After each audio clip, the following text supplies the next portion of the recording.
US and in Scandinavia as well, probably, especially with these like self-help type of groups, which you see online on YouTube Shorts and stuff.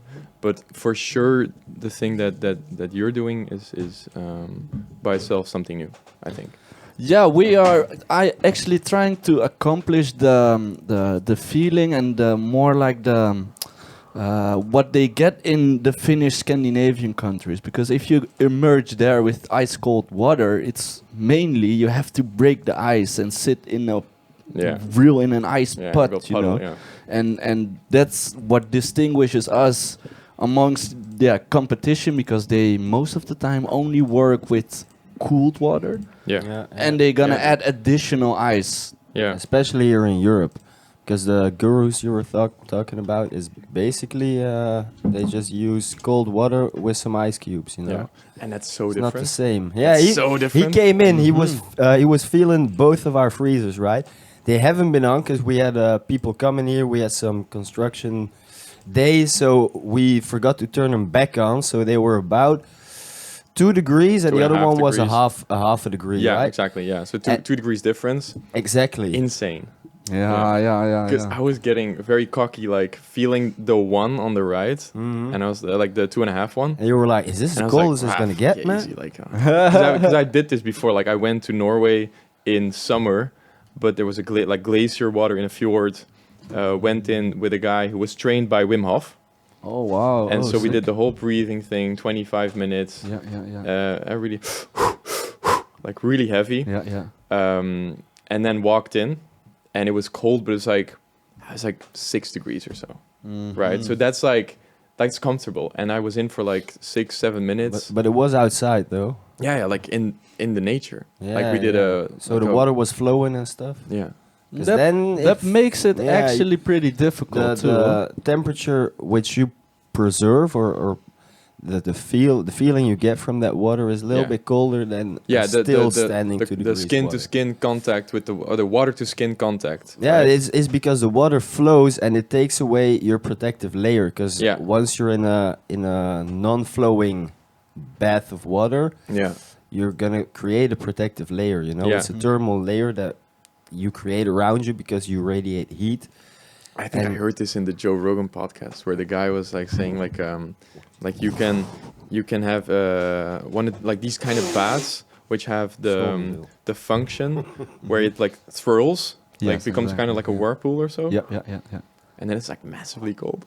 Yeah, you can't hide from the water. We don't have this in the freezers we're using, but we do have it in our higher end model that we build ourselves. Massive. There is a current in it, and that makes it a shitload harder. You know, it's a big difference. Is what you said. It's the thermal layer you create when the water is still, but once that's broken, like every single second, it makes it like a couple steps harder. You can feel it when you're like in the freezer and you start to move. If you say I'm gonna move, then there is not this thermal layer, and it's a really big difference. Because I was in the outside water a couple days ago, and out here it's like 8, maybe 6 degrees in the morning or something. So it's not cold, you know. The pool, like at home. The next to the pool, you know, the pond. Oh yeah. So I was in there and I was like not feeling it, you know. I was like, come on, it's got to get colder. So then you like swirl around a bit and you definitely feel the temperature drop because, you know, you create a layer real quick. But you say you've got a little bit of experience in Norway, but besides that, you never went into the waters below 0 degrees? No, below 0, no.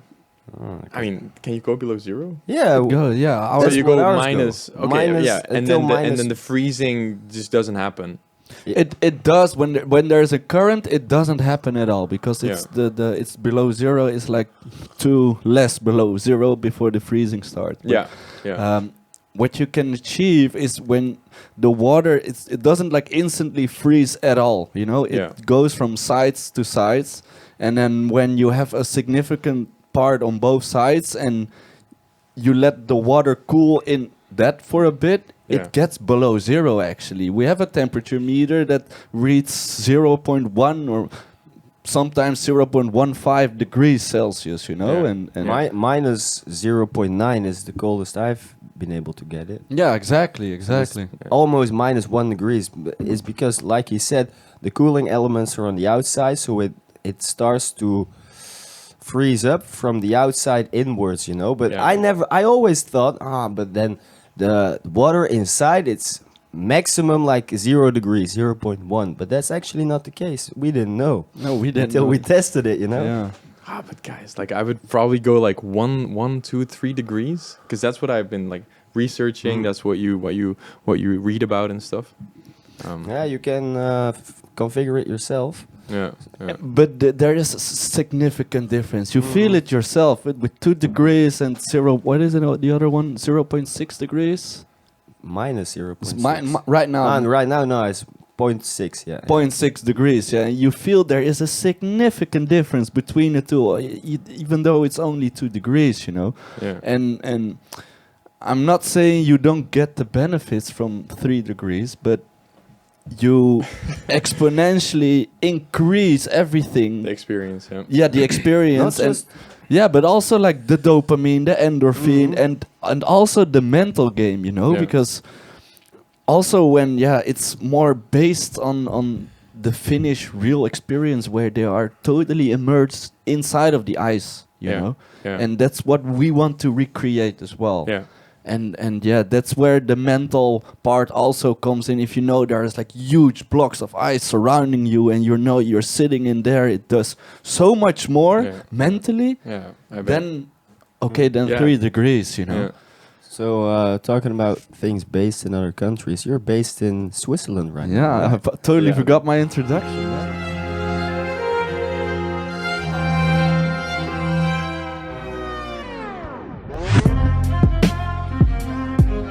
For a few minutes. How long have you been in Zurich? No, so I moved from Belgium. So I grew up in the same village like you. Like I think you also you grew up in Breda, no? Poppel. Poppel. Okay. Less exciting. Less exciting. Yeah, it is in Belgium. No, I didn't grow up there, but I've lived like my Belgian youth. I've lived there. Yeah. Okay. Yeah. So I grew up in the same village as Dylan, which 500 meters apart. Exactly. There and about. Yeah. The good neighborhoods, like really good, easygoing people. Like I moved 3 years ago to Switzerland, which is a big step. Why? Because this is something new. Like moving to a different country in Europe is not such a big undertaking, right? Because you have the same type of systems in civil office, right? Like you just move your documents. For sure, there's like some registration process you have to follow. But for me to move to Switzerland was, for sure different. Like I needed to, get like a specific health insurance similar to the ones you have in the US. Oh, really? Yeah, which is it's also all like private owned. Insurance. So I mean, there's companies, right, which give out insurances, but you have to take out a mandatory insurance, which is also like a pretty high monthly price you pay. You pay up to like as a kid, you should expect around like 150, 200, 250 francs. Which is right now like similar to euros. It's like 250 euros. Like 90 cents or 95 cents. I think like 1 euro is 98. Yeah, exactly. Okay. It's almost equal to exactly. So it's almost pair. Like as an adult, I now paid, because I went above the 25 mark. You pay 400 something a month. God damn. Just for health. So I pay 365 or so. 365, and then I'm insured. Then I'm able to go to a hospital, and they'll take care of me, and they'll provide, like accommodation, a bed. You're able to get medication, and it gets deducted from your franchise. So the way it works, you pay a premium monthly, which is you are insured as a citizen in Switzerland, and you have a yearly franchise. Which can be, the highest can be 2,500. Oh my God! Right, that's your own risk, right? So that's your own ceiling to which you have to pay for yourself, and afterwards the state pays, or your insurance pays for whatever costs you incur, right? So you break your leg, you pay 2.5K start of year, for instance. You have an empty start, and then you pay 2.5K, and then the state pays, for instance, the remainder, which is like 8K or so. Or the insurance. I don't know why I'm saying states. Yeah, the insurance. Yeah, but at least you're insured. Then you don't have to pay, or you're not going to get overpaid or overpriced health insurance. Yeah. Or hospitalization. Yeah. Because, we grew up in Belgium. For us, it's about 120 a year. So that's $10 a month, approximately. Yeah, you pay 80 euros per year. 80 euros. And yeah, and I don't know. So I came from the Netherlands, and this is also one of the main reasons why my parents decided to move to Belgium. Because it is so cheap. In the Netherlands, it's not equal to it's like 120 or 150 per month. I think it's the same. Like there's about as equal a part as in Zurich. Like if you're under 22, I think, or 24, and over. So if you're a young adult and an adult, then the young adult's gonna pay 120 there in about a month, which is still half of the people in Zurich. But an adult has to pay about 180, I think, closer to 200. Yeah, but the scam in Belgium, and I just figured it out literally a couple weeks ago. Literally, in Belgium, they take it from your wage. They take like 15 or 17% of your wages go to the health insurance immediately. So that's why you don't pay that much like once a year, but if you count it, if you have 2,000 euros net, net. Yeah, it's like in the taxes, in the deductions. Exactly, yeah, exactly. It's like completely it goes from your gross deducted. salary, Yeah, and then it's a fixed fee, like 17% across the board. That's what the guy told me, because I was having the same conversation. He's like, "Oh, why did you move to Belgium? Because a lot of people want to go to the Netherlands, blah blah blah." I said, "Yeah, because health, one of the reasons." And he said, "But watch out with that, because in Belgium, if you work for a boss, it's just getting deducted from your salary, So you actually pay also 150 or maybe 200 euros a month, but you don't really notice it." Yeah. I did hear one thing, like in Belgium, apparently, since ever, the employer pays the highest contribution in taxes for every employee they have. So say that you make, say you pay an employee 2K, you have to therefore cover 4K yourself. Yeah, true. Right? A lot more for employing that person. Yeah, and that's the base. 6 even. Okay, so it's 5 till 6. It's what you're gonna pay. Okay, yeah. In total. Wow. It's insane. That's crazy, right? Really expensive, yeah. And also a big difference between, for instance, Belgium and Switzerland is the benefits an employer gives you, right? The way it works in Switzerland, which is really funny, is, and I was speaking about this with Thomas Guillot, a friend of ours, yesterday when we were in Antwerp. He lived in Germany for a while, right? He lived in Germany as well, yeah. He also lived in Berlin, like me. And he told me, because he just graduated in his degree in industrial engineering, and he was in talks with a Swiss startup, which he was applying for a role for, and they told him like, this is what we offer. We're a startup, say like, I think gross salary is say 4K or so if you're like a trainee or so. So that's 4K gross. And he was like, okay, and are there any extra legal benefits, like a car or like food vouchers or so? And the guys are like, what is that? Like, what do you mean? And then what do you mean a car? Like you get a car? Or it's like, you have a car? And he's like, no, like if you provide a car in a form of payment. And they're like, no, that's not really a thing that they do in Switzerland, which is true. Because essentially the way it works in Switzerland, you just get cash, mostly. Sure, there's companies like industrial companies or pharma or sales positions where you need a car to go on the road, and then a company provides those cars. But in essence, you just get a significant wage, and then you just figure it out, whatever you have to do with that, right? To pay for gas, to pay for your own car, to pay for whatever it is. And in Belgium, you get massive benefits when it comes to cars. Like I was working in Antwerp for 3 months after I graduated, and I got like this BMW 1 Series, which also the company used as an incentive to get young people to work for the company. Yeah, definitely. You should have a nice car on your ass. And it's a nice car. It's a nice car. BMW 1 Series. And they would like, promote that position. Like it was a sales consultant and you do like high level staffing, right? So it's like recruiting, headhunting, like high profile headhunting. And I was just like, okay, like cool. I can do that for 3 months, save a bit of money, drive around a bit, enjoy my time here, and then move out. But what I found out is that I've been using this benefit like all my working career since a few months now. Yeah.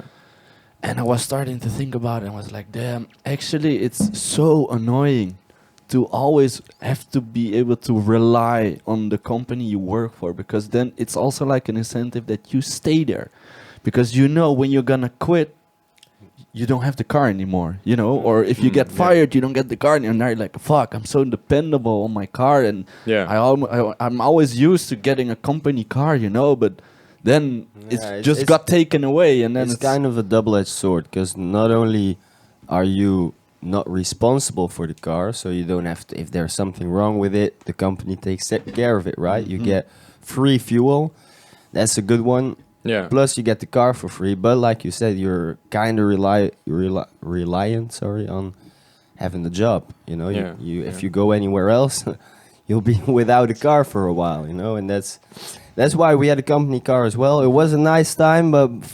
I've had the car my whole life basically since I was 18, and I got rid of it just when we got the company car, and now I was in limbo for a few weeks, but I need a car. You cannot live without one. The cool story with Dylan is always like he's had a new car more often than I had a new bike, probably, or that I'd hear of people having a new bike, second or new shoes, maybe. Or new shoes at some point. Where I was like impressed. About at least more than 10.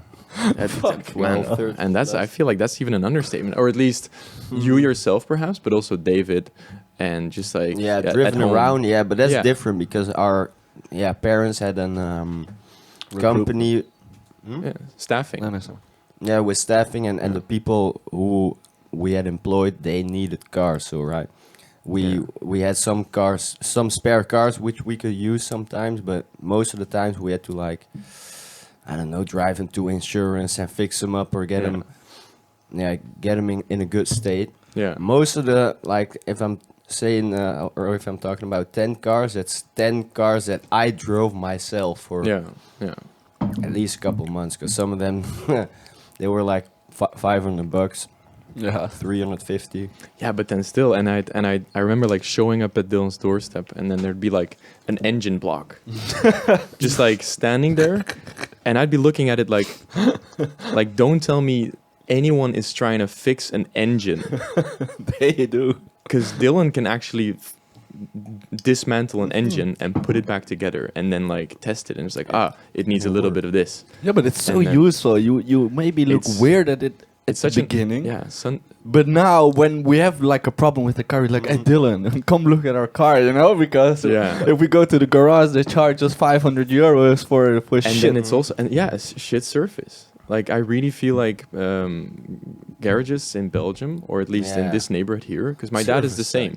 Like we bring in a car because of like some wiring issue or so, or like some braking sensors that are malfunctioning, and they just like don't fully fix the problem. Like it comes back or so, and then you just like you paid 300, 400, 500. Yeah, and have the balls to charge that much money. Yeah, they do fuck all. They didn't do anything. I have to preface this though. My dad used to be a mechanic, so I kind of grew up learning. Yeah. He showed me the ropes, and I don't know anything by far.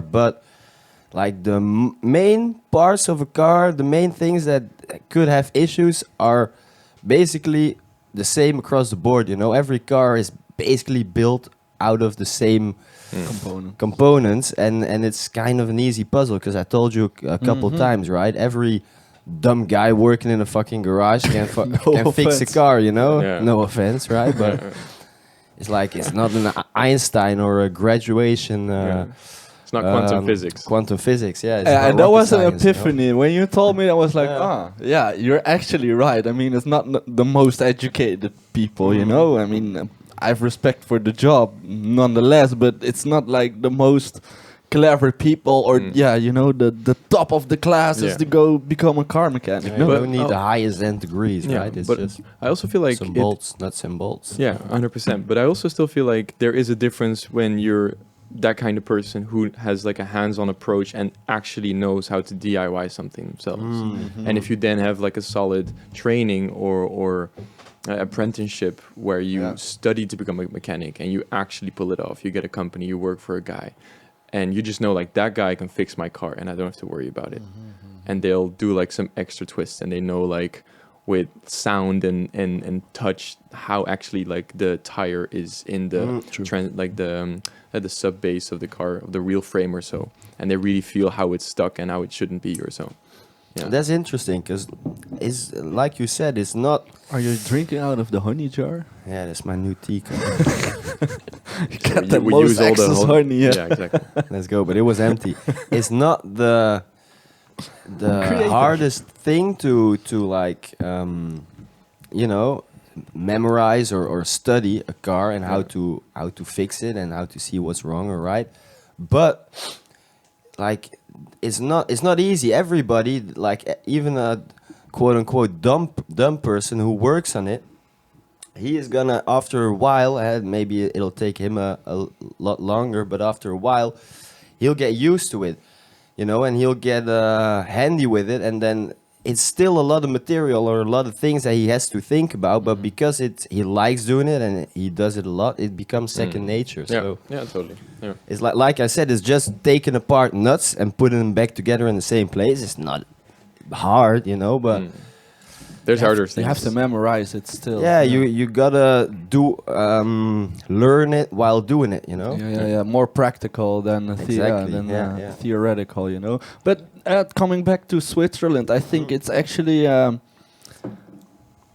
better way to provide for your workers is just pay them more so they can figure it out for themselves and not be this reliant on the job. Is that what they do in Belgium? And found it really interesting that you said that. Yeah. But it's not as easy as just pay them more, because you know the political side of your country has a lot of influence on wages, on the taxes especially.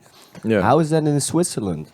Yeah, so to this day I'm still shocked that people don't know or they're not aware or they haven't been told that Belgium is actually like the #1 country in Europe which has the highest taxes, right? And I think next to that comes the Netherlands and then Germany for private people. And we had a conversation about this recently, I think, with one of our friends who was under the impression we pay in Belgium you pay up to 75% taxes, which is maybe not. That's not like a overstatement. That's like an oversimplification, but in the highest bracket of your salary range, you can, you know, face 60-65%. Exactly. If you're just like an employed person, there are these like TikTok videos which analyze how much net salary you keep from like a 1 million euro salary or so, right? Yeah. So say you make 1 million a year, and then they give a breakdown of contributions, tax contribution, pension fund, etc. In Belgium, and again, don't quote me. We should have a Jamie here who like pull up the facts. Like, we do. But look it up. Quote unquote, I read that in Belgium you keep around 380,000 or so of that 1 million. Oh my God! Really? Yeah, so progressive tax rates for the people who didn't hear that right. Right. So net 380 net. Wow. I think that the threshold is about 15 grand, so 15,000 a month, which equals about like 180 a year. If you go above that, so if you like make more than 180, say 200,000 a year, you get about 65% of your wages cut and just go to taxes. Yeah. But this is only if you work for a boss, right? Yeah, exactly. If you're employed for a person, for an employer. The way that works in Switzerland is the tax rate is different in every canton. So the way it works, and I'll make a comparison with Belgium just to make clear the differences, is in Belgium you've got provinces, right? Like Antwerp, Limburg, East Flanders, West Flanders. And in Switzerland you've got cantons, which are like Zurich, Geneva, Basel, Lucerne, Jura, and there's like Interlaken. Maybe these places sound familiar. These are like provinces by themselves, and they have like cities as well, right? In every canton, you pay a cantonal tax, which is a different tax rate. So I live just outside the the postal code, say 2000 in Antwerp. So that's like 8000 in Zurich. And I live north from that, like just outside the city core center. And I pay, I think, up to like below 10%, right? Ooh, which is nice because essentially I'm living a little bit outside the city, but I'm saving on taxes because I feel like in Zurich, I heard this from a tax consultant who now works in my team. And he used to work as a tax consultant, paying up to like 15% in taxes. Okay. Yeah. It's a big difference. Yeah. It's a big difference for like not that big of a distance. You know, yeah, exactly. And I think it's also subjective to the salary range you're at. But I always say like average salary in Switzerland is around. I have to be careful now. I think 75 to 80,000 a year. Which is, if you divide that, 4.8 like at least. Yeah, so it's like 5,000 5,000 a month. Yeah. So it's 80,000. Yeah, that's the minimum salary. No, there. So but that's like average. A different topic itself. That's an average, like a median. Because, for instance, if you work at McDonald's in Switzerland, you earn up to like. More than 4, right? 4K. Yeah, 4K a month. 4 point something. Yeah. Netto. Right? No, gross. That's gross. Ah, it's gross. That's gross. Yeah. No, so you get deducted on that. So that's at least. Well, only 10%, like you said. Yeah, but still, like that's, and then you also pay pension fund, right? So there's like a couple extra hundreds going off. Because in Switzerland you have like a mandatory pension fund that you pay into, which is like your AHV. That's your it's not your pension fund, it's your unemployment insurance. Oh, okay. And then you've got a pension fund that like you pay automatically in. It's like pensioensparen in Belgium and Netherlands. But is it required for everyone who's working? Yeah, and you can adjust your contribution, right? So you can do minimum, median, and high. I think I chose because I work at a bank, so I do my investing myself. Your own finances. Yeah. Pro finance, and I invest in my own sort of pension, so I do the lowest contribution, which means that too. I have I hate pension. The idea of getting a pension, you know, because we now see people getting it like our parents or grandparents or whatever, but I don't believe when we get to that point, it's still there. Yeah, shut up. I remember when we were 12, they like backed it up to 65, you know, and then we were like, 65 is still reachable. Now, don't get me wrong, I think I'm gonna live till like 90, 95, 100. We're gonna be 150, man.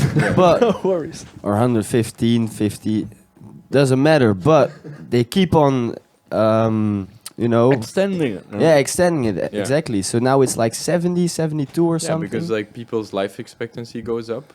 True, but less and less people are actually willing to work under an employer plan where you indeed pay those contribution, because a pension is the only thing a pension is primarily focusing on is being able to cover for the elderly, right?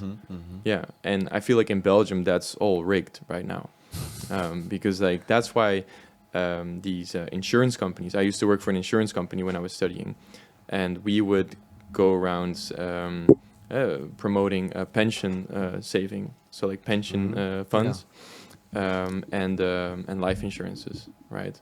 And those pension funds, they're valuable, but they're indeed pushed on the notice of, hey, how will you guarantee your own pension fund when you're young now, saving, and you're putting that money away?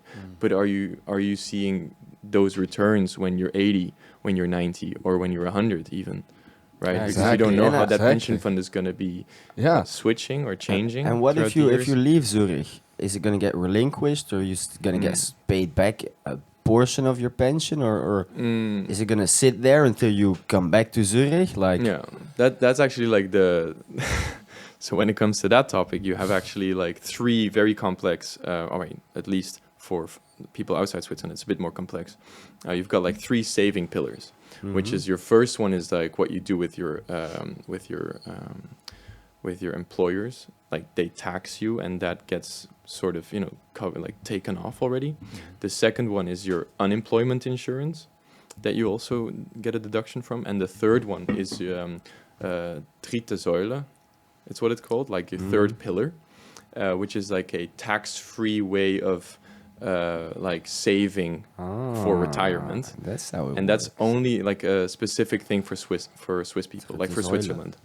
Dritte Säule. Dritte Säule. Yeah, and that actually, That's where all the money goes. yeah. Well, I mean, it's defensive, right? So like you put it in. Yeah, it's tax-free up to 8,000 a year, I think. Oh, okay. So it's significant, right? So if you make, for instance, above like 120K a year, you put a lot in your savings. You say you get like your emergency fund going. You put some in your personal investment portfolio. You put something in like your pension fund that you have set up somewhere, maybe at your own employer, and then you put the rest or remainder. You try to max out on your third pillar, because that's tax free, so you get money back on that. That's how they do it in Switzerland. So that's why making the comparison to Belgium in that sense with the pension saving, it's a bit different. Because as a foreigner, I think they've got it figured out pretty well still for the upcoming years at least. Upcoming years, but come on, like in about 60 years, we're never gonna see that back, man. I don't know how the it's state's I don't believe it. Everything in my core tells me like, just don't, because we're not gonna see. It's gonna shift so much. They can happen so many things. Bank can go bankrupt. Currency can go wild, even though it is the euro and it is a strong currency. You know, if it's getting fucked with, it's over. You know, it's over. Where do you get it from? You know, it's. So there's like these monetary policies in place, right? Which is right now is like the main currency in trade, and value estimation is the US dollar still. That used to be backed by gold. But that's not true anymore either. No, exactly. So now they're basing it off fiat currency, which is US dollars. But at some point, Bitcoin makes a good underdog case for it. That's totally not accepted by like global markets, right? No. Yet, at least. Yet, exactly. I don't know if it's ever going to materialize, but I feel central banks will always have a way to kind of justify spending and borrowing, right, for each country, and then they have to just lend across the board. So they lend from other countries. They still have gold reserves, right? Every central bank has an insane amount of gold stored in different vaults across the world, like in other countries as well. And so they kind of base off the debts of each country. For instance, the US with their insane debt right now. They've got like 9 billion. Or they broke. Billion? Yeah, they broke the. I think it's trillion. Oh yeah. I think it's around. Yeah, they broke. I think the trillion or somewhat mark. It's 1,000 billion. Yeah, billiard, man. It's gonna be trillion. Exactly. So that's facing problems beginning of the year as well. That's what we hear as well, of course, in the banks, also in Switzerland. But I feel like right now, what you're seeing is we're not gonna suffer perhaps in the short term on that now, and there needs to be some sort of monetary guidance in the coming years. But I would never make a forecast for 60 years, right? That's just you never know what's gonna happen. It's way years. too far out of it. Yeah. It's like the last 5 years, AI has been on the come up. We don't know what it's gonna do in 10 more years, you know? Right, exactly. Like if you could make a horizon, if you could make for yourself a 2-year horizon on where you want to be financially, or where you want to be with your job, or where you want to be with like your living situation and what your short-term plan is, that's great, I think. Because I myself really switched from like a long-term perspective to doing it day by day, and just having those habits, and that can be as silly as what we always like talking about, like gym, health, sleeping, food, exercise, but also just like, okay, habits of saving some money every day, and like, oh, do I really need to buy this? Do I really need to cover the taxi ride rather than ringing a maid to come to pick me up? I'm 30 euros below taxi prices, by exactly, the way. yeah. You can just call Charles, yeah. Always call Charles, and he'll pick you up wherever you Ik are. ben Bob. No, but that's a smart way to look at it, because you know, if you've got no idea how life is going to be in 5 years. If you look back just 5 years, it's 2023 now, right? We've got a couple of days, but let's keep it at 23. Yeah. Look back 5 years, 2018. It wouldn't seem like it, but back then, 2018, you didn't have internet everywhere on your phone whenever you wanted to. It was still on the come up. I remember talking about it like, in a few months you'll be in Holland and internet will be free, just like here in in every country in Europe. That's you super funny. have the same internet. You don't have to like switch. You pay roaming costs.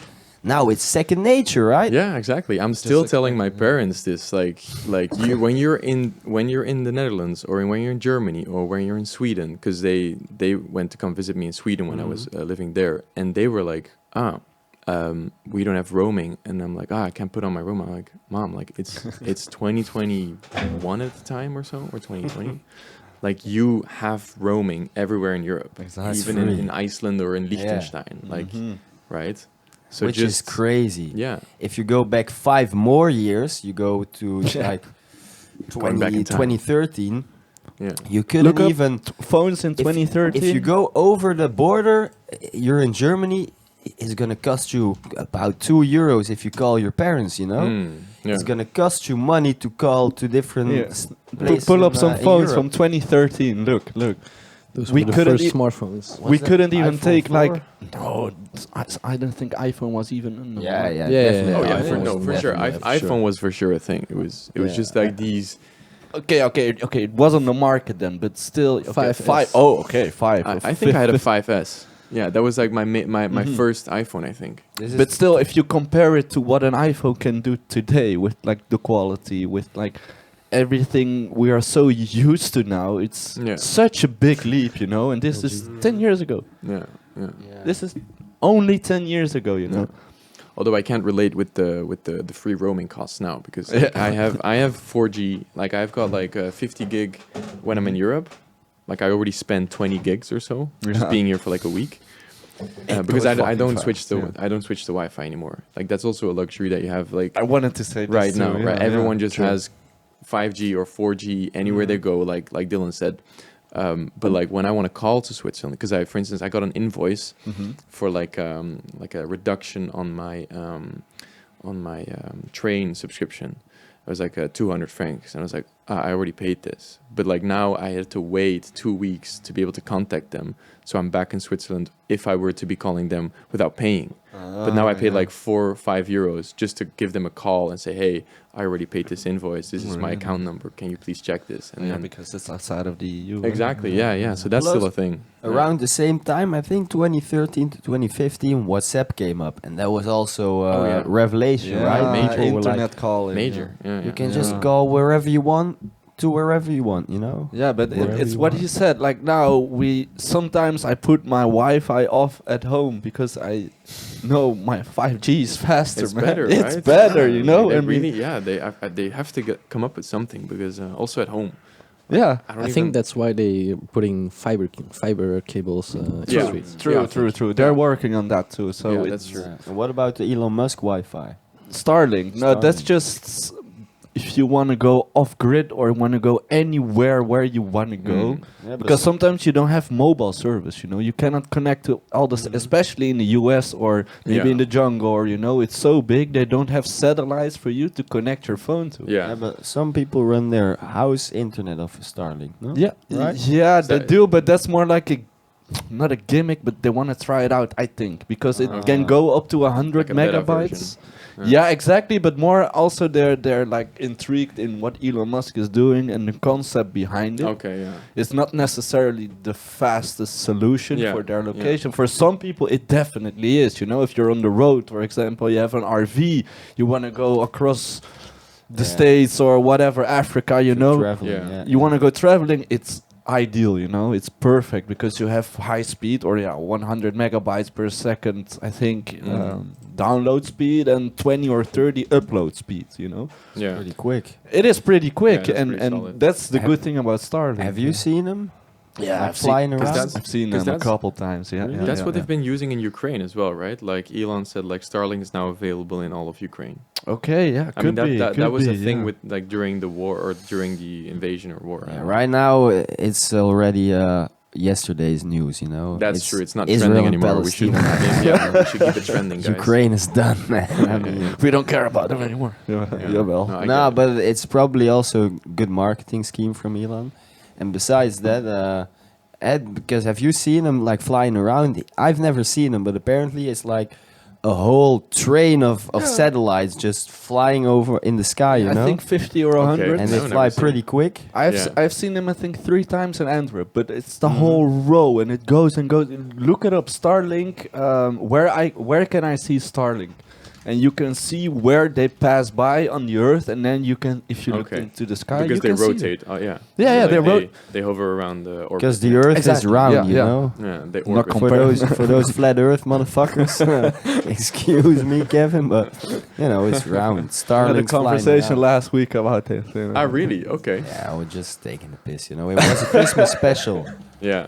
so we had basically a You conspiracy get some theory lube special. and lubricate the whole conversation. Halfway into the conversation, we just it was Huub actually. He threw in a curveball saying, "Yeah, what conspiracies are you think? do you bet your money on that I it? read. Yeah, which one that I are you read. betting your money That I on? read, yeah. And then we went off the rails. Yeah, man, that was a great input from him. Here Yeah. you can see where it's Starlink. Actually, you can see them right now. It's like it's that's for coordinates, no? Vendors. Oh yeah. So this is in Antwerp. Timings. coordinates. Starlink. That's the past. So 29th of December. Time It's a for funny report. Show him a funny video of the Starlink flying in space. People are gonna be Oh, more yeah, excited about seeing that. Have you got it linked to the so Yeah, people yeah, can then It's like an see the overlay. computer screen? Oh Yeah, wow, yeah, that's yeah, cool. yeah, yeah, That's really cool. They can follow. For those listening to Spotify, go over to YouTube and check it out. And subscribe. We got quality content over there. God damn. And you can Making an entrance on the audio system. a little bit Wait, lower. 22 satellites. Yeah. 22. No, there's more now. There's more now. But this. Yeah, that's what they said. Like, it's from September. So Yeah, 22 satellites. Satellites, Apparently, I thought it was way more. Hmm. Yeah, damn.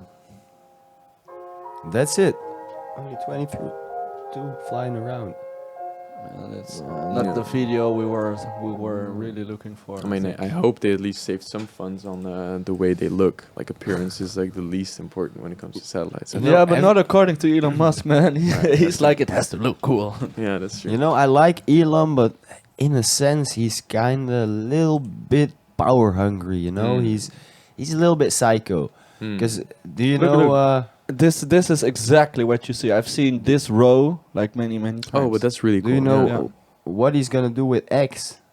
Because X. he didn't buy Twitter to just have a Twitter Oh, X. social X, media. yeah. Not eggs. Basically, No, I don't he know. wants to create the super app, Mhm. besides the whole race to space, which Okay. is like a second wave of the race to space. Yeah. He's also in the race to controlling humanity, and basically Facebook, Google, and X are leading the charge in America. Like Apple is the biggest country, I think, by biggest company by far. Yeah, they also passed the Trillion. trillion mark. Yeah. In But Elon market is capitalization. rapidly Climbing. climbing in, or how do you say that? Yeah, like Closing the gap. Yeah. Closing the gap. Closing yeah, yeah. in. Gaining. Yeah. But in China, it's already fucked. You know, have you heard about WeChat? No, what happened to Here we WeChat? go. Bro, WeChat is basically It's insane. one app in China that rules it all. Yeah. So you cannot buy anything in China without WeChat or Alipay. These are the two only payment platforms, basically. Okay. So everything has to be linked with that, your credit card, everything. That's so China though. Yeah. They're taking out cash, and not only that, because Tencent, they are the owners of WeChat. They've been bought by the Chinese Communist government, the CCP. Yeah. They've got control over Tencent, aka over WeChat. And since WeChat is the biggest app in China, Yeah. they control everything. You know? Yeah, there's a massive pattern I feel like in Asia when it comes to like these totalitarian like habits and processes where they get one app or they get one party or they get one sort of like market. I remember like in the Democratic Party it was Alibaba that was leading as a consumer fast moving consumer goods provider. This was the number one you know, guy. Look up the owner. Jack Ma. No, the owner of Alibaba. It was Okay. I think he was the owner or the CEO. I think. I don't know. Jack Mayun. Yeah, Jack Ma. know your facts. Yeah. Oh yeah, this guy. Yeah. Yeah, and he disappeared for a while. He didn't disappear for a while. He's dead now. They fucking. not So dead. this is the But number. is he dead? Yeah, he's dead. He's been gone for about 3 or 4 months. You know what happened? The CCP killed him easy, because It doesn't have a death date. yeah, because he's gone. He vanished off the face of the earth. True. So this is the number one counterpart of WeChat. You know, the fucking concurrent. Yeah, the Concurrent. competing Nee, nee, ik vind het woord ook niet boeiend. The number one competition. app, number one competition in China is and was Alibaba, you know, but for the last 3 months, the main owner is gone. So now it's only WeChat, you know, and this is dangerous because, like I said, the Chinese government has control over WeChat.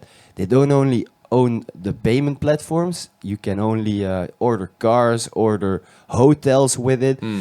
You can social media is through WeChat, and now that's gonna be implemented in the social credit score system. You know, Yeah. so then it's that social, basically game that over. social credit score system for is China. the social credit score system is really worrisome. Scary, man. Yeah. It's scary. You cannot do or say anything bad anymore. You know. I mean, and I feel like and that's just me, and maybe that's like not a good trait of mine, but like I try to just stay away from whatever is happening in Asia or whatever is happening in Middle East, or I'm honest in that. Like I feel like I turn a blind eye more often, where I do my research. I make sure that I understand the basis of a topic, but then I try to distance myself with that, where I feel like this is not relevant for me and what I'm focusing on or what I'm doing. And I feel. if I feel like I contribute something, whether it's shining light or something, then I do so. But in a lot of these topics, like social credit schemes, the genocide in China, stuff that's happening now, also Middle East, and it's so tricky to like. Yeah, it's I in find Holland they say it's a ver van mijn bed show, right? It's so Yeah. far away, you've got no control over it. Why even worry about it? because I feel in a lot of subjects you just mentioned, I have the same. I distance from it because it's like too far away, and it's like, what is your impact? Exactly, yeah. Knowing, you can know it, but what do you do with, like, for example, share a story? You know, you're not gonna change it. You don't make a actual difference.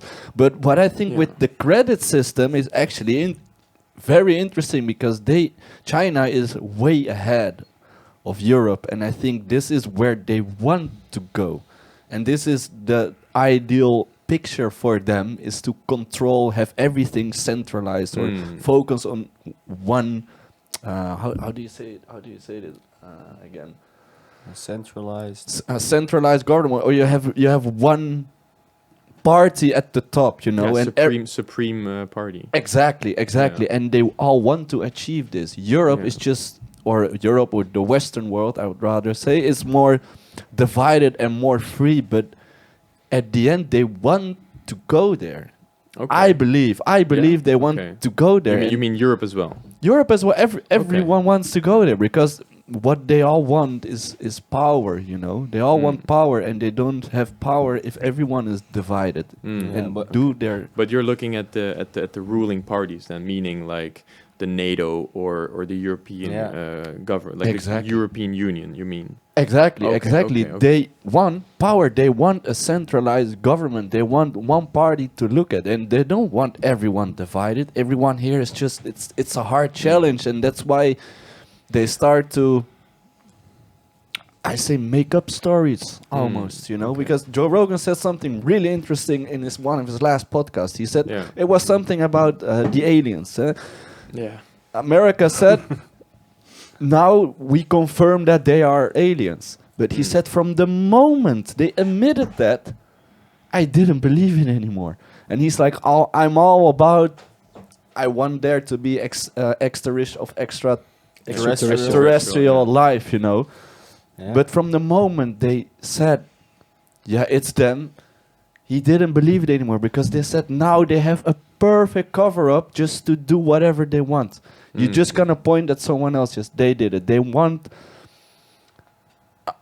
something that we cannot control. If they say, if they're going to off-grid or shut electricity down out of whole Europe, they can say, they're the aliens. But you don't know what the army has been testing, you know? As like a simplification of like something happening, Exactly. That they can give like a cover.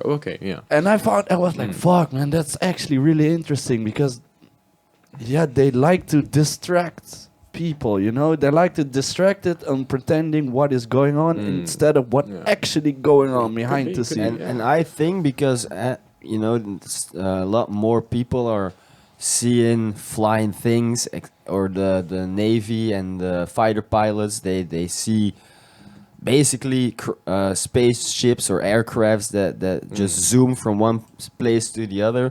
There's some footage of it, there's some anecdotal evidence, but basically what the Bob Lazar guy was saying all along, and what some other it was a NASA guy and another one who was talking with Joe, and he was basically saying, and I believe him, I believe what he was saying. So he said they had this element 115, right? Or I think it's 115. This element is made by America or by humans, but it's such an unstable element, but it's really heavy. And last episode, I kind of explained how force field or gravity works, right? It's just a heavy object. The bigger the mass, the more another object with a mass gets attracted by it. Yeah, exactly. Well, this element 115, it gets a heavier mass with uranium or radioactive material that like influences the element 115, and this is the way that they can like influence gravitational forces within the starcrafts. And allegedly they found some starcrafts. It sounds all kind of hokey, but allegedly they found some UFOs, and then they started working with the material, and they found this out, and now the government is trying to working make a frame around it. They're working with the new technology, right? The element 115. I don't know what to believe about it, but it kind of reassures the thing that you're saying, that the government is just telling you, it's aliens, but actually they've got way more intelligent materials to work with. You know? Could be. No, way more advanced, definitely. Because if you look at GPS, which for now, if you on daily life, everybody uses GPS. But 10 years ago you had a TomTom, everybody had that. But 20 years ago, nobody had GPS, but the military did. You know, so they were way ahead of us, and now they're probably still way ahead of us. Yeah, that's my dad also told me that the military are 20 years in front of us or ahead, you know. Yeah, with any device With or any system device, or and they're testing it out, and then that I for sure eventually- believe that there's like so much available. And since growth is so exponential, or like technological development is so much more exponential, you know, if the military is now 20 years ahead, I'm sure they can make an UFO-like device, you know, where you don't, it's not, we cannot even comprehend what it's doing, you know. But I think it already had been with a stealth bomber, like I don't know how it's called, but people were saying like, "Whoa, damn, that's a UFO! That's a UFO!" And that's just like a plane, like the like the Top Gun movies would have. It's the fighter jet or so. B2 Spirit, you know. People were saying, "Oh, I've seen a UFO," but but that is the one from Top Gun, no? I think they like the one where Tom Cruise flies like 10 Mach or something. I think it's this one. I love that movie, by the way. Like that's a really good movie. I've heard a lot about, but I don't. You haven't seen it? I think I have, but I cannot really recall and what has happened. It's like a movie about fighter jets. It's really good. Tom Cruise, Scientology legend. Then we went from like wages and you know, life in Switzerland, life insurance and life in Switzerland to aliens real quick. Sorry, my bad. No worries. It's no, maybe if we can also like go back, and maybe I'm also curious, and I know they don't really like these questions, but how did you end up in Switzerland at the end? Because you know it's that's one part. It's a whole flow. Yeah. So I feel like already having shared some things about like Belgium and how I have some facts of Belgium, right, with like salaries and wages and taxes and just like the whole thing. It's like I wanted to like study and work abroad. So what I did is I did like I'd say like in my circles it's like a very common thing to just like go to like a university college, do a degree in English, like English speaking degree, which is like a international business management, bachelor in management. And then I do like a major in finance in Berlin. So this was during COVID. So where I was just like, you know, like studying in my room, like also going out, exploring, meeting a lot of international people, which I feel like when it comes to the school systems is the best thing. Like I think a lot of people lately like not believing as much in school systems, like you can learn anything you want from a book, but the international experience that like an institution puts you in is really valuable because you're all in there. You're like being puddled in like the ultimate networking experience. That's true. That's right. True, yeah. Which is where I really feel like I gained most of like my social skills, extrovertedness, and so then having gone to Berlin, did my degree there. Then I had to do like you were being motivated to do like an internship, like a first working experience. And I was thinking, okay, I don't want to be in Belgium. I've been to Germany, but Germany is very strict and very, I mean, like a European big country where I don't really feel like it's my place yet. So what I did is I went to Sweden because I wanted to discover that, and I found an internship at Volvo within the manufacturing. Oh yeah, I forgot about that. Yeah, like I did like an internship for a couple months in Volvo in Torslanda in Gothenburg. Gothenburg, right? Yeah, which is like the next to this is the other side of Stockholm, because you were in Stockholm, I think. No, I was coming to visit you in Gothenburg. Oh yeah, but I wasn't there anymore. No, the thing was, it was COVID back then, you know, and we got stopped at the border of Denmark. I forgot. So I drove all the way to fucking Denmark, and I had to drive back to Holland. Yeah. I was thinking you're gonna fly in, but that's why I was like, I lost kind of the story how it happened. But you always drive everywhere, so yeah. But luckily, I had a friend. I was with a friend, you know, so at least we had a good drive. Then we went back, had some days of vacation in Holland. Yeah. But the idea, I was about 2.5 hours from where you lived, you know? Yeah, exactly. But like, it's a super nice place, right? Like Denmark, Malmö, and then you go into the country of Sweden. And I had like a big interest in Sweden, right? Because I resonate with the people and with the culture as well. Like everything very Nordic, very simplified, very authentic. Like, you know, a piece of wood there is like, you know, like someone built something with that. They can do stuff there. You're also IKEA. blonde, and you've got blue eyes. Yeah, exactly. So like the Scandi look. You pick the picture. Yeah, it's real look. good. Yeah, exactly. And so then I explored Sweden for a bit, which is also funny because during COVID, when everything was closed in Belgium and rest of Europe, I'd say, I'd have like 2 bags on a tram, and I'd be entering the city center, and I'd be looking like left and right, and there'd be like restaurants, like people dining with candlelight on, and you know, like waiters walking around, no mouth masks.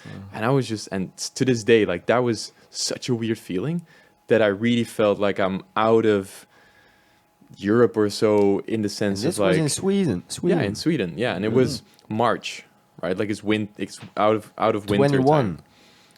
21, I think. Yeah, 21, yeah. That's like peak. Yeah, it was. I mean, a second or a third wave peak or so. Yeah. Yeah, so that was crazy. And then having lived there for a couple months, the way Sweden works is everything is egalitarian setup, right? Like these clinical psychologists also speak about it. Like they do these gender studies, they do these societal studies when like they compare men and women, they compare healthcare and looking at elderly groups and all these social sciences. And that happens in Sweden because they're very transparent in salaries. So you can look up anyone's salary, or most people's salary in Sweden, like just in a register. Oh, wow. What you make. And you also have like not a social credit, but you have a social number, which means if you want to have like, for instance, like a discount card in the grocery store, you need a personaalnummer. Yeah, in Holland you've got a BSN number. It's also a social number. Yeah, it's also a social number, but they only use that for civil, like for civil registry. Yeah. Belgium Rijksregister number. Exactly. Yeah. Your tax identification number. That's what that is. And so that was to me surprising, because I was getting a gym membership, or I was getting like groceries and stuff, and I just wanted to get like a discount card. And I was so annoyed that they like, I didn't have a personaalnummer because I was there like expat setting, or like student expat. And I was like, okay, this is a bit weird. And also like your insurance, everything is like very flattened and egalitarian. I was like, okay, I don't know if this is like the social groups I want to be in, also with work and career, because you kind of want to be like a bit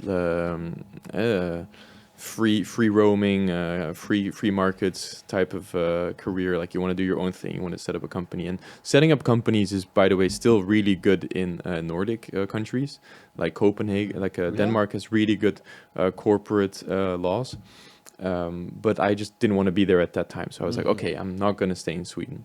I also had an ex-girlfriend who was Swiss at the time, met in Berlin, and then had an incentive to say, hey, why don't I just check out Switzerland? You know, because like, hey, I want to make career. Let's go have a look there and see what's out there. At the time, I was also managing this. I was responsible for the marketing and like relations for a business club that we had with a couple of alumni, like students from the same school I went at, or people working at like in high profile jobs and stuff. And this is called like Basel Business Club, which was made by 3 friends when they were studying abroad in Switzerland. Hey? So BBC. Yeah, exactly, BBC. And they were setting this up for people who want to network and share experiences, share opportunities, and just connect internationally. So I had a couple people who were based in Switzerland already, working in finance, private equity, private banking, wealth management, consulting, healthcare, and whatnot. And and then I went and met up with a couple of guys, had a couple of beers in Zurich, but I already moved in with my ex for a couple of weeks, and I was just like, I'm gonna be here all day, and I'm gonna be applying for jobs. Like that's the only thing I did, and which was funny. So you basically threw yourself into the deep waters. Yeah, like you just go there, and you just say, okay, I'm just gonna look for a job and figure it out. And there's no like limitations or set threshold which you have to reach before you get in there, because for instance in Australia you need about 3,000 Australian dollars to be able to go there, and then you get a little bit of help to get some work and whatever. But I mean I just go there, right? And either I flew in or I took a train, and I would just like stay at my ex-girlfriend's place. Cost of living is high, but like luckily I was able to. We were wearing mouth masks at the time, also in public transport, and like a buddy, nice. like a friend of my ex who was also blonde. He was like 170 or so, like totally different face, but he was blonde, blue eyes, and I'd have a mouth mask on, and he'd have a General abonnement, which is the most pricey LAN abonnement that you can have. It's public transport subscription. And so I was having this card of him, like he'd have a digital version and I'd have a physical card. He had a busy pass still. Yeah, busy pass, exactly. And I would be like traveling I could be traveling the country on this pass, which is like 3,500 a year. And so they never checked, or they never knew. They checked, but like I have a card. So and you have a card, and I had a card. So, but don't you have to verify it with like an ID card? Like with biometrics. No, you just have your card. It has a picture on it as well, right? So like it's an ID card for it's red. I can show you later. And so that's how I was able to go into the English-speaking cantons, because Lucerne is Lucerne is a lot of French, almost too, right? half German. Yeah, right? that's like a full-on German, like Swiss German canton. You also have 3 languages there. Yeah, you got 4 languages. So you got French in the western part, right? So Geneva, Montreux, Otnenda, all those ski areas as well. And then you've got the central Swiss part, which is German. Goes also into Zurich and Basel, right? Very German. But then if you go to the south side, if you go down, you go into the Italian part, close to Como. And you have Lugano, all those areas there. Even the names. And is there the language? Is it like half Italian, half Swiss, like the Swiss German style, or is it just fully Italian? Yeah, so that's like fully Italian, right? So it's the same as you go to the Ardennes in Belgium, like they speak French, like you're in France. Yeah, but like Wallonian people or French people, they don't give a fuck about Belgium, you know. They cannot even speak a word of Dutch. Yeah. Is it the same over there, or do they at least I feel like speak it is. some? I feel like it is, because Really? and especially in the office, like my French precedes most of the Germans speaking French, and they had exactly the same schooling as we did. So they also went to school from high school and elementary. They had French, really young, like 10 years, 12 years, whatever, and they would learn French, and they would just suck at it. Yeah, they would just not use it. I want to go back a little bit, because you said, right, I was able to use this busy pass. Or this public transport card, public transportation device or card. Because you had the mask on, right? So we're still in 21, somewhere around those lines? 21, I think. Because you said March 21 you were still in Sweden, right? Yeah, exactly. Now, the thing you said was, which got my attention, you said it was normal, really normal, right? To see everybody with a mask. But when you were there were people without a mask, which was outrageous. You were like, what? People without a mask? Now imagine, this is 1 year, only 360 days of wearing the mask. So 1 year prior to that, March 20th, March 2020, the pandemic started, we had to wear masks. Now, in 1 year, the government, people had us so brainwashed that we thought it was weird not wearing a mask.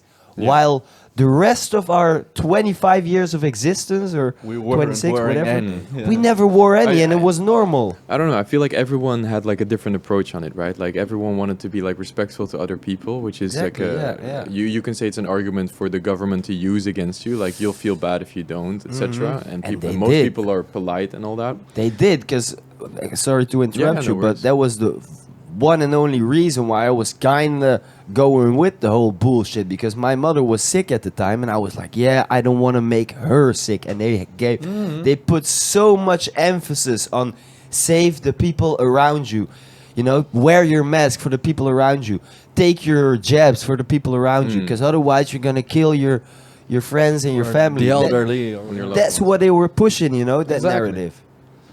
Yeah, true. And I mean that, yeah, and then in Switzerland they weren't wearing any masks anymore. But also when you go to hospital, still they would, right? So you'd have one with you wherever you go. But now it's still that way in Belgium. You know, if you go to a hospital, you have to wear your mask. You do? No, not anymore. Yeah, definitely. Depends which. Trust me, I just went to a hospital.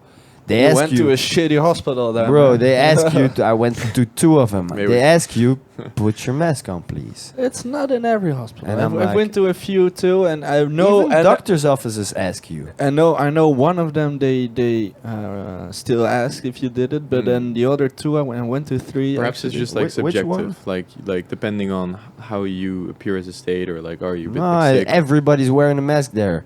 You can like say fuck it and not speak to people. Where did you go, in Antwerp? Or Oostmalle? Stuyvenberg, Malle and Turnhout. The 3 had mask mandations. I was at Voorkempen. Yeah. They had masks. Mask, everybody has a mask there. Oh.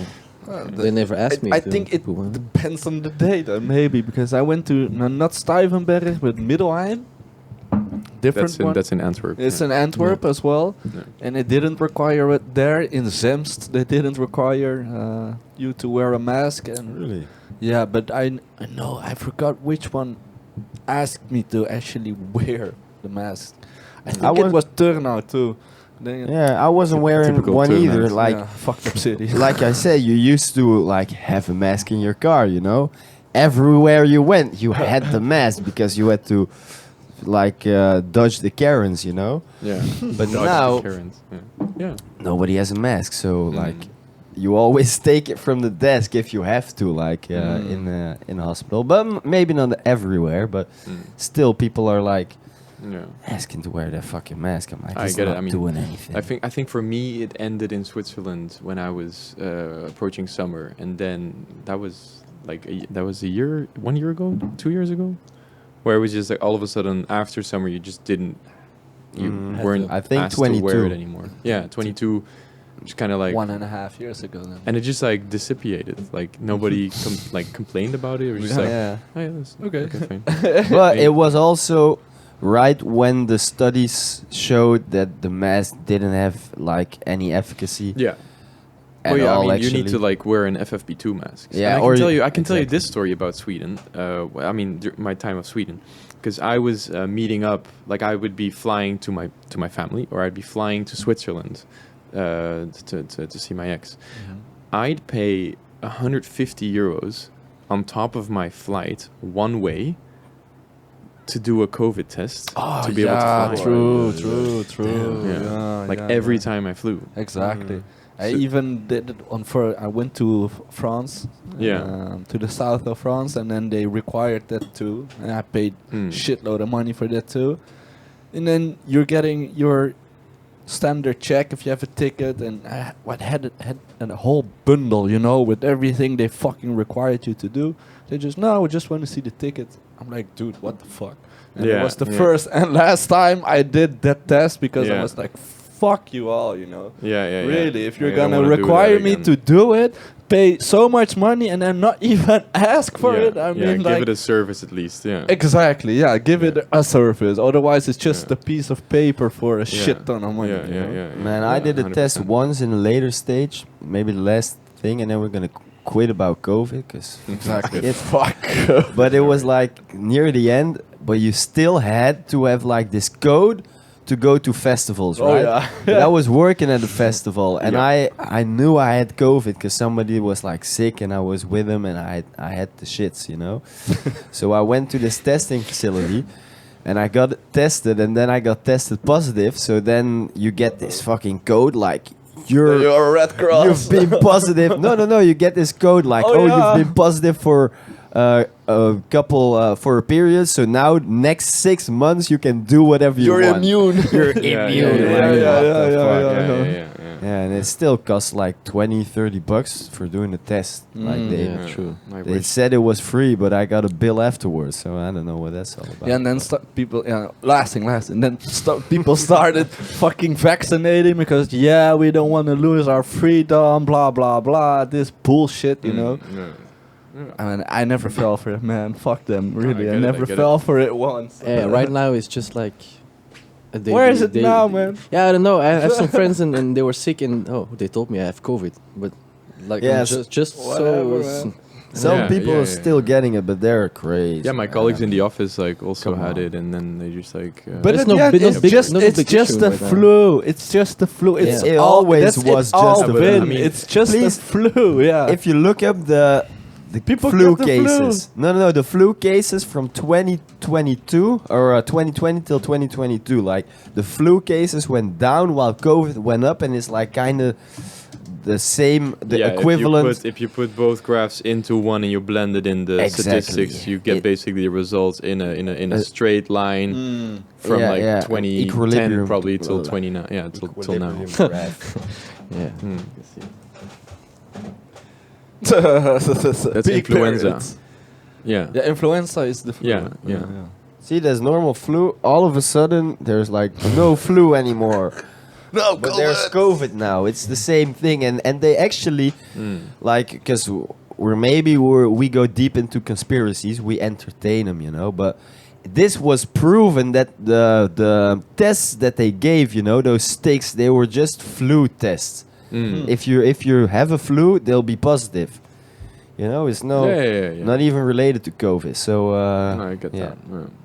To put that aside, coming back is they want to control everyone and they want to fool everyone, and that's why I think China, going back to China, is way ahead because they fooled everyone. They got everyone in their power, you know. And over here, people are still a bit free thinking. But what you said, in a year, everyone was used to wearing a mask and nobody even asked questions. And that's a year compared to 20, 30, maybe people 40 years of living without ever wearing one mask, you know. Now they're looking weird at you if you're not wearing it. So that's like control. You see how fast it goes. And they were also just looking at how far they could take it. Because remember, I don't know where you were at that moment, but over here we had a fucking evening clock, you know. Oh yeah. After 10 o'clock, you couldn't go outside. Yeah. What was all that about? That was also a thing in Germany, and so I also had this, but that was I think across Europe. Yeah. Because I was driving to your place in Sweden when it was evening clock in Germany. Because I was just driving along on the highway, and I got a text message. You're outside at past 10 o'clock. Oh my God. You should go inside. You're in Germany now, bro. I got this random text. I was like, what the fuck? I was also once, I think 5 minutes past avondklok or evening time, fucking the douane, what do you... You were walking the dog, the custom agents. Yeah, custom agents, they pulled over and literally they fucking skirted, and they stopped like I'm a criminal, and they got out with fucking guns. Where were you that you got like... Antwerp. And you got custom agents there? Yeah, on the street. Eilandje. It's where near the port, you know? Yeah. So there were a lot of custom agents there, but they drove to me with high speed. They were full on the brakes. They got out with guns. What the fuck do you think you're doing?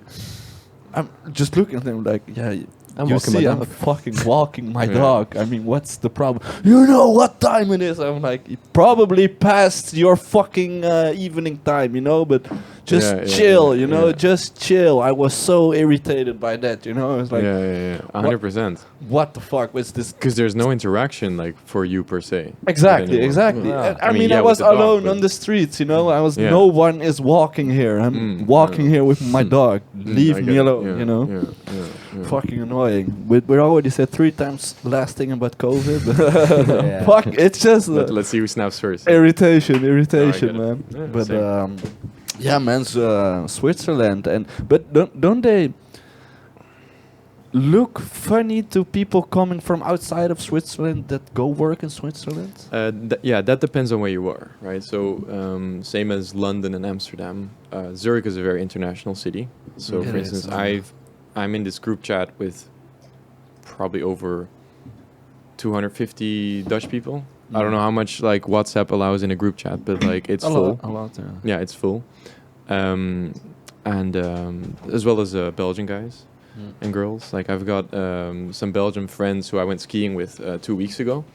They all work in the same. I mean, we all work in similar companies. Or thanks, by the way. What's this juice? Welcome. This is blueberry and definitely apple. And every juice you buy, they put apple. This in is from Be Juiced. The cheapest one. No, it is Be not. Juiced is still on its way. Okay. Yeah. We're revising the partnership, so now we just bought some juices. Okay, nice. Yeah, I love it. Jumbo Good. juices. Jumbo Juice. Oh, in America there's this jumbo juice. Really? Have you heard about it? No. Jamba juice. Jamba. Look it up. Jamba juice. Jamba This juice. apparently. Gypsy thinks she's getting. You hear a lot about Oh, it. we go through the cables. Jamba order smoothies, juices, bowls, and This is bites. really big in America. Oh, Jamba juice. Oh shit.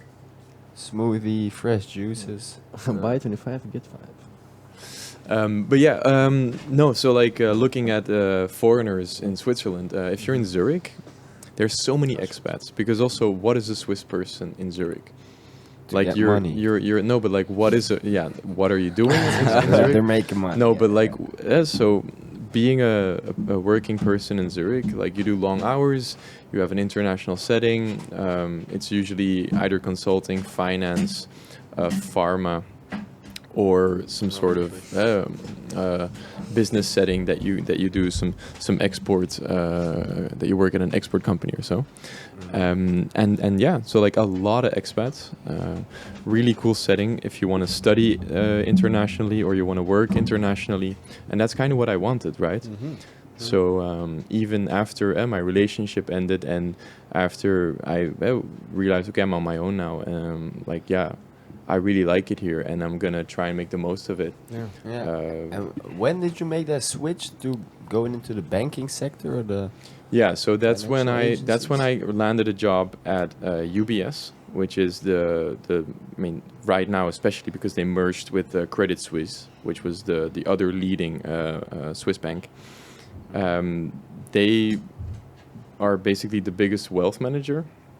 So it's a financial institution that operates as a bank, and they focus on different parts, right? And I was in the wealth management part, which is managing wealth for private individuals. So you can also do investment banking or corporate finance, which is focused on corporations. You're lending or you're buying for companies. And I was on the wealth management side in a Swiss team, so German speaking. But of course, like language spoken officially is English, but I was in a Swiss team, so everyone would just like speak German. Like nobody cared. So that was for me like a big challenge. But I worked there for less than a year. After which I had a fixed contract because I was the only international person they would hire in that team.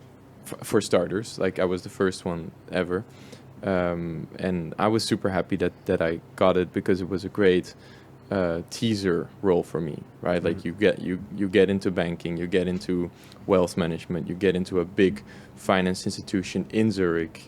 Swiss people, culture is different. Everyone's very similar to like Belgians in the sense that they're very closed up first initially, very professional. they care for you, but like they won't show it initially, and they just want to like have their own thing. It's kind of a German. Yeah, way like of German, doing Belgian. well, I always make that comparison. Yeah, Yeah. yeah. And you have a Swiss saying. It's called Gartli-denken, which is like, if you can guess it. No. My German. Say it again. Gartli-denken. It's like Swiss accent, but you say Gartli-denken means like you think in your own garden. Gartli-denken. Oh. Yeah, exactly. Yeah. No, it you can refer it from other languages, but so basically a Swiss person only looks at his own garden, right? Like they don't care for other like thingies. Like I want to focus on my own thing. So that's very I mean, at least that's like the stereotype of Swiss people. Apologies to all my Swiss friends who disagree. Since we're still on this. Yeah. Another, to quickly interrupt you, another Yeah, no worries. Swiss way of thinking is bunkering up. Have you seen this? Yeah. Have you experienced this? Yeah, 'Cause we have a bunker apparently in every. I have a bunker in my apartment. every fucking Really? place in Is that a Switzerland. thing? They have Yeah. bunkers. Yeah. Yeah. What the fuck? It's crazy. Yeah. And this is real. Yeah, for sure. I had it in my flat. So I moved in with some roommates now. An Irish guy, so Irish, British, Swiss, and then a Swiss dude, and like super funny dudes. We have a bunker in our basement. We've got a big basement where we can like put clothes and ski gear, golf bags, and whatnot.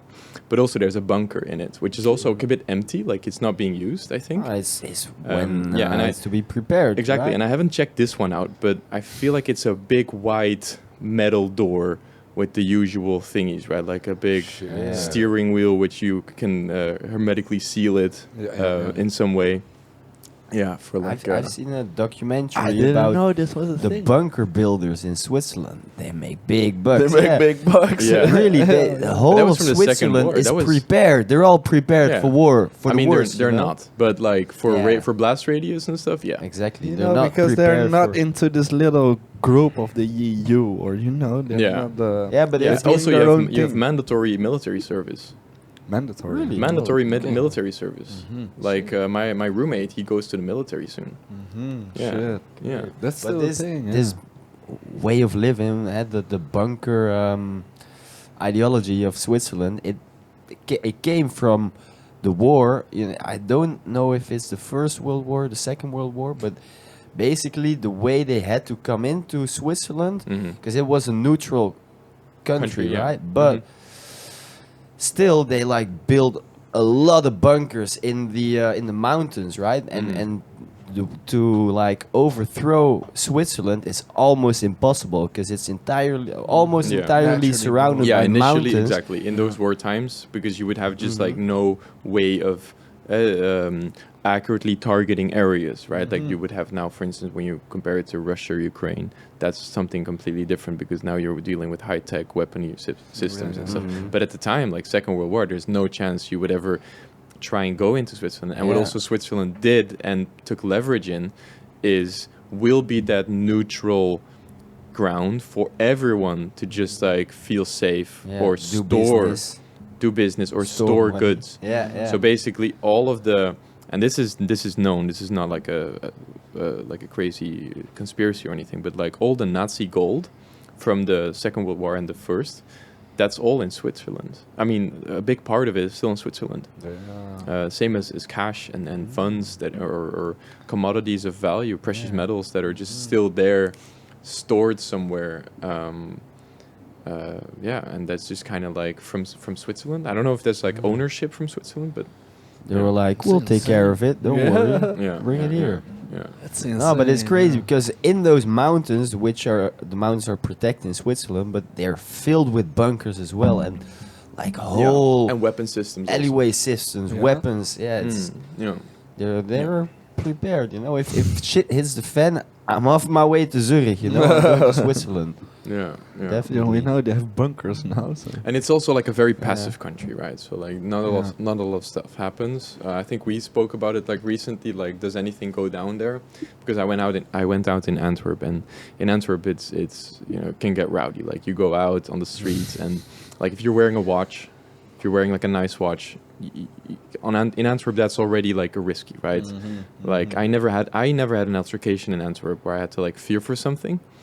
But when you're like average height, maybe not as confident in your ability, or you give them some sense of insecurity to like the wrong people around. Advantage. Right. They're not gonna fuck with a 2 meter person like you, they're like, yeah, I mean, but like I'll still, take the next one. yeah, but like still, and I have to be wary of that.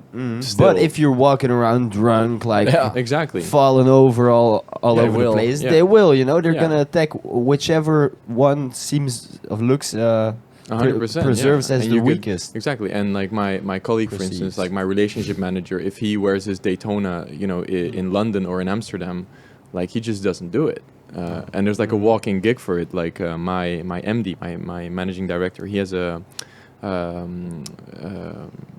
Patek Philippe Calatrava, which is like 40K or so, probably. I don't know. Like I'm not on the Patek side that much, but he goes. The reason I bought it is because these young gangsters in Amsterdam doesn't know what it is. Like they don't know what it is. So like I can just wear it and whatever. But if you go with I wouldn't walk around in Borgerhout with that stuff. Yeah, but if you would, go around wearing like a Datejust or a Pepsi Dial Submariner or so, like people know that. Yeah. So they just which is a thing that in Switzerland you don't have to worry about. Like you're in a bar with an Audemars Piguet or so, or a Patek Philippe Nautilus or something.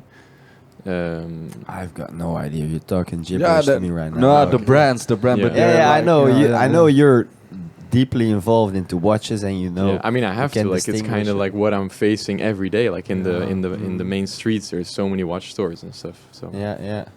But to emphasize that a little bit more on how safe it is over there. You said you can like drop your coat on the street and a week later it will still be there, right? Yeah, as a matter of speech, for sure. I mean, like maybe people would be like, why is there a coat here? But like, if you drop a wallet and it's a bit out of sight, and like people would maybe like put it on, like an alley, like a side on the side table or so. Or in a restaurant, like I left my bag multiple times, like my suitcase bag, going from the office for a couple of beers, and I went home and I was like, oh, I forgot my bag, and then like 2 days later or so, because I didn't make it, like they just have it in the bar and there's nothing out of it, or a wallet even also. And the thing is, because in Arab countries it's the same, right? You can leave a bar of gold there and it'll be there. Yeah, but there's different. If they catch you, exactly. That's what I was gonna ask. So there. They enforce it because if they catch you, you're gonna lose a couple hands, Yeah, they cut off fingers. But it's the same over in Switzerland. there. No, but it's the same in Switzerland. Yeah. Like, if you do a what's the crime in punishment? Switzerland, I mean, I think you get a massive fine for starters. But like, like they're not like police doesn't screw around there. No. You really get tased up and you get thrown in jail, like in a holding cell or so, right? Yeah, that was what I was gonna ask. So how do they enforce these rules? Because they don't have. I feel like they don't have the political pressure from social media that much. There's like one page that I follow, Zürich-Szene, which is like scenes in Zurich, which is like this kind of like dumpered Po news thing that we have in the Netherlands or in Belgium, where you see like police struggling with people or with the crowds or like young, like young adolescents or so with police. But like in genuine, like police can just interfere and be at a scene and leave and get the job done. I feel more than Belgian or Dutch police are allowed to do. Right? Oh they get. That's more how I would authority. frame it. Like but that's how I would frame it. Like they're more capable of handling stuff. Yeah, because I've than seen Belgian agents are allowed to do or capable of doing. Yeah, they basically they can't do jack shit, Yeah. In Belgium, they can, if they've got a warrant or a search warrant, they can do some things, but in general, they have to see the crime or you have to do something wrong before they can enforce anything onto you. Yeah, I mean, and I think in genuine that's for sure the reason everywhere, but to be able to walk into a I'm not going to say like a hooligan scene or so, but like like an altercation in a night out, you know, police gets in place and they can just pick them up and at least from what I see around me, just hold them and put them in the back of the car. Yeah, and that's it. Yeah.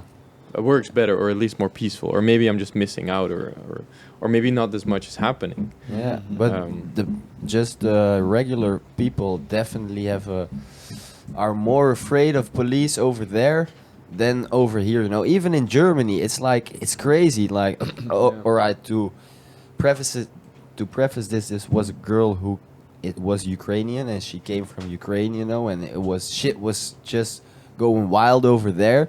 While I was, this was in Poland, but also in Poland, like they have way more respect for police, for authority than here, because like walking on grass and shit on like in a park, memorial building or something. You cannot really do that, and it's like, all right, we do it, but if police catches you, then maybe you're gonna go in jail for a night. Some stuff like this, you know. Over here, we don't think about it that way. You really have to commit a crime before they can enforce anything on you. Yeah. But still, like, it's not that bad here, you know. You can walk around in Borga, in Stuivenberg, wherever, the most ghetto place in Antwerp, or in Brussels even. Yeah. And you'll be pretty safe, you know. You'll have to come across the wrong people at the wrong time. Although I feel like harassment is a big thing. To get arrested. It is. Like harassment, like being a woman in Antwerp. It is. For a woman, if you're a woman, exactly, or if you're just dressed up a little bit too fancy, you should watch over your shoulder still. Yeah. But if I can compare this to a quick story / anecdote in Africa, where we were in the middle of nowhere, close to a village. Yeah, you were going on a safari. This was in holiday, South right? Africa. Yeah, kind of a safari, but we went from Johannesburg, all the way to Kaapstad. Oh, no. And then we just made a round trip, like around you stayed in South southern Africa, part of Africa, right? Yeah. But basically, you are on a junction, and we were stuck. We didn't know where to go, and we went out of the car to just take a piss, and I don't know why we stopped. I'm pretty sure we were just gonna take a piss and take something out of the car, right? But it was pitch black. We were about 5 kilometers to the closest village, but over there, you know, you've got just homesteaders, just people living in next to the trees, you know, in the wild. Or they've got like maybe a makeshift shed, you know. And we were standing there for maybe 20 seconds. And all of a sudden, out of the woods, there were just people coming out of the woods, you know, walking towards us. Like and we were still outside of our cars, you know. And I was like, damn, this is not good, you know. It's midnight. This is not where we should be. And before they came or were at our car, we're all back in, and we were just about able to drive away. But I'm 100% sure if they asked for money, this and that, and we stayed there, man, they would have stole everything we had, you know. Yeah. But no chance. That's a lot of seeing Western people in a place where there's a lot of poverty, I think. Yeah, but but like a lot of poverty. Yeah, this was I feel like really South Africa is among the most dangerous places you can definitely, go, which is still close to like touristical Valhalla, right? Like you go there to have a really nice holiday. And I feel like it's comparable to Egypt, but then in Egypt there is for sure like a very pressured touristy vibe with locals and with like some of the lesser fortunate people who live there as locals, because they just try to like rip off tourists or be very pushy on them. But in South Africa, like you have to be careful. Like you can't just leave the main roads and stuff, and right? just walk around. No, like you did, they'll fucking kill you, you know. That's if it's light and you drive around there, you just see like crashed cars and stuff, and like a fucking pretty new car without wheels, with no interior, just standing there, completely stripped. Those people just didn't make it, you know. They went the wrong way. No, and I must say, like, me, if I can pick up on that, like, if I now travel, because I like doing some trips and stuff now and then, and when I go from Switzerland to, for instance, I went to Turkey. Turkey is like such a normal, such a Western country, right? Like you have so many people going there on holidays. It's like the whole Netherlands is there, right? Like it's like Greece. Yeah, like you but go for on a heart holiday. transplant, Yeah, that also. Yeah, and exactly. cheap 5-star hotels. And cheap 5-star hotels, which is what I did, right? Yeah, like I went to a resort at the beach. It was super nice. Cool. Good food. But like even there, like when I'm out and about, having lived in Switzerland now for the past time, I felt like uncomfortable. Like not like unsafe, not at all, but just like I felt like I wanted to have stuff a certain level, quality of food, quality of transportation, like service and stuff. We're like impatient. We have to take a bus and it's not coming and da da da. Like in Switzerland, I'm so spoiled because like a train comes late for 1 minute. And it's like indicated on the sign. It's announced that it's 1 minute late, and then on the train where you get in after 2 minutes to say "Entschuldigung für die Verspätung." We're 2 minutes late because of this reason. We apologize for the inconvenience, and it goes off. Where I'm just like, okay, that nice, like, And then when you then go out of that country, then it makes me like a less, perhaps like resilient person or so, because I'm like, I'm not used to this anymore. I'm waiting for the train to go to Antwerp, and it's like 20 minutes late. They don't 20, care. 25 minutes late, and I'm like, on the board it says 4 minutes late. At my Yeah, exactly. Yeah, and then you have to wait for the audio announcement that they say, it's actually 40 minutes late, and you're like, you see everyone like drooling your face down, like, damn. You got accustomed to Switzerland pretty quick then, huh? Yeah. But that's like human nature. That's what you exactly do. the same. I think you get accustomed to everything very stuff. fast. Or surprisingly fast to stuff you don't expect, perhaps. Yeah, that goes on many levels. I think also people like chasing wealth. They think they just want to have like a nice car or a big house, but. And then you get that car. Then you get that car and you're used to it. Yeah. I remember one time a friend of mine, he is kind of wealthy as well, and he drives like the nicest cars. But he's also told me like, I don't get the same level of excitement every time I get into my supercar, Where as a kid I dreamt of it and I wanted it so badly, Yeah. And now it's just like, okay. Yeah, it's nice. Yeah. But that's why I'm never feeling like I would buy a car now. Like total cost of ownership is so high. TCO. It's up to it's like 12K a year or so. To at least to drive and have it. Exactly. Through parking, gas, and exactly like you get it, and you're only worried about like having no scratches on it. Like why do you want it then, right? Like, and I'm not saying a car that you can use in a company or a car that you can use from the office or from work or so, right? Because that's different. That's really forms of transportation that you can use and utilize. And but it's a utility vehicle as well. Yeah, utility. Yeah. So but more to the point is that you get accustomed to this luxury or to like a more spoiled life fairly quickly. You don't even. 100%. I've got this new phone and I'm already like, it took me 2 days and now I'm like, it's like the same. Like, right? Man, I'm still proud of my phone, man.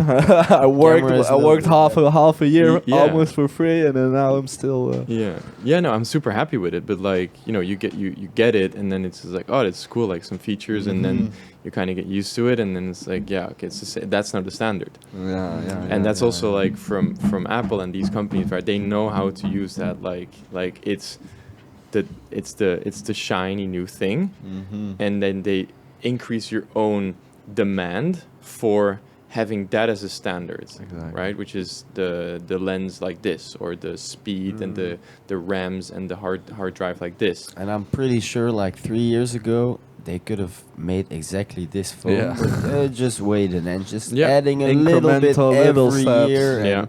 And each year it gets a little bit better, and then we get incentivized to like buy a new one. And that's why Apple's the biggest company in the world, I wanted to ask you one more thing, because you had a pretty recent change up, where you used to work for a more centralized bank, also for private equity management. Right? It's like private wealth management. Private wealth management, but now you work for a more private bank, right? Or it's a so Jewish so institution, or so now I work for a prively held bank, which is owned by a family. And it's really a bank. It's like it's a private bank. It's like it's like Argenta in Belgium. It's more like not the big corporation. No, it's like ING private banking. Oh yeah. Oh, right? no, So you like have that. we have, for instance, I'll name like a couple of Dutch banks, right? So you have ABN AMRO, which is like Amsterdam, Rotterdam bank from back in the day. You've got Rabobank, you've got Belfius, KBC, and I saw also in Hoogstraat, and there's now like a KBC private banking. Yeah, they have their facilities as well. Yeah, so they have like a little segment of that in Belgium and in Netherlands. And I work for a Swiss private bank, which has its origins in Syria and Lebanon. And I work in a Benelux team, which is integrated from a former like Rabobank stream, because I think Safra took over Rabobank, I think in 2000 something. Really? So we have a pretty big established market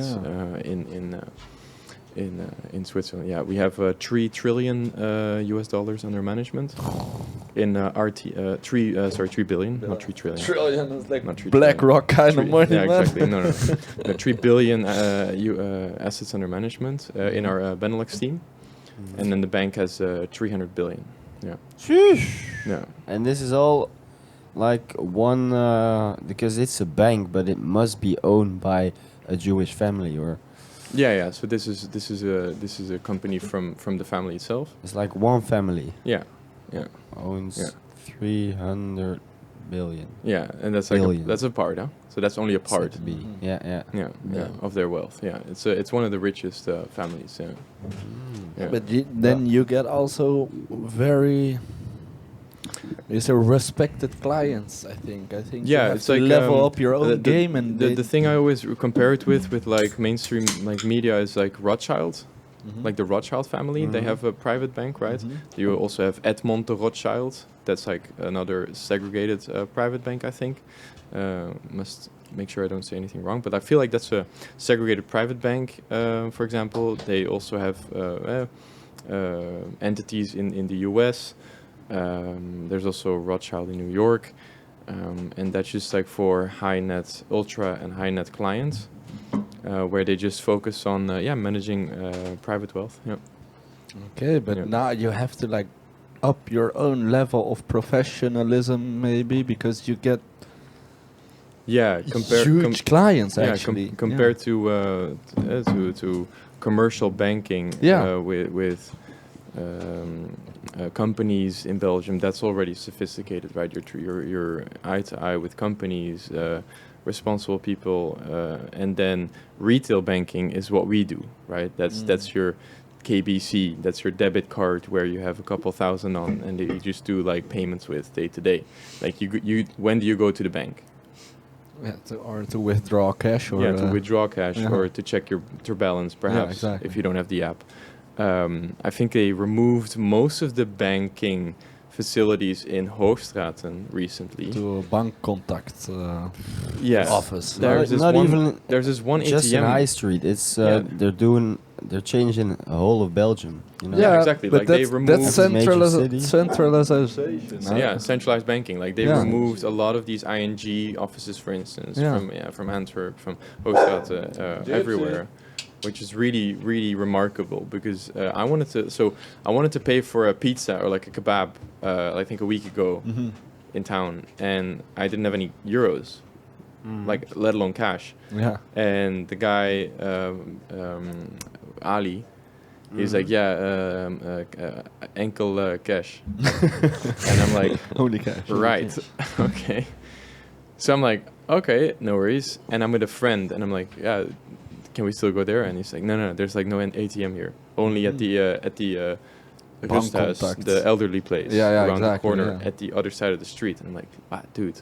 And at the other side of the street is basically at the other side of the town. At the end depends which kebab place you go to. Yeah, he was at Ali's. That's next to Café de Vrijheid. Because there used to be an ATM like 20 meters from Ali. Exactly. Yeah, really sad. And now, it's all centralized. And they're changing it all the 18. Yeah, I still like cash, although I wrote my thesis about like future of banking, future of cash, how Sweden and Norway is like changing, cashless payments or everything also with COVID, and Bitcoin and crypto. But I still really feel like cash should be, like possible. Of course, I think too, because otherwise it's just too controlled. Yeah, it's just like free markets. Yeah. Yeah, cash is literally that's yours. It's yours. You can spend it however you like. If you have $1 million in cash, you can spend $1 million in cash, for example. Oh, yeah. Yeah, but let's say for example, if you have $1 million on the bank and you want to withdraw $1 million, that's difficult. That is difficult, yeah, and that's actually how banks work, right? So you have maturity transformation, which is you deposit, say, 1,000, and the bank can then borrow out 1,000. To another person who does lending, right? So it's lending and financing. And the way that you get a bank bankrupt is if I can get, say, a bank has 100 customers. If I can get 80 customers to withdraw all their funds at the same time, that's not possible. Then you get a bank run. Right, it's when you lose trust in the institution. That's how SVB and Fortis. Yeah, Fortis. It's the big crash in 2008, right? Yeah. Like that's how you lose all the funds, and that's how you get a bank to go bust, right? Because you just lose your you lose the credibility of the bank. Yeah, exactly. Yeah, and the bank loses validity, right? So I mean, it's your cash. It's your cash reserves that are there for significant as a selling point, right? So, for instance, our bank has one of the highest, the highest CET1 ratio, which is like your capital tier 1 ratio, which is the cash on hand on a balance sheet from a bank. Say, J.P. Morgan, Morgan Stanley, Goldman Sachs have. I'm gonna just numbers, but maybe like 10-12% of their cash on hand, right? Operating. That's insane. But we have 44. Wow, that's better.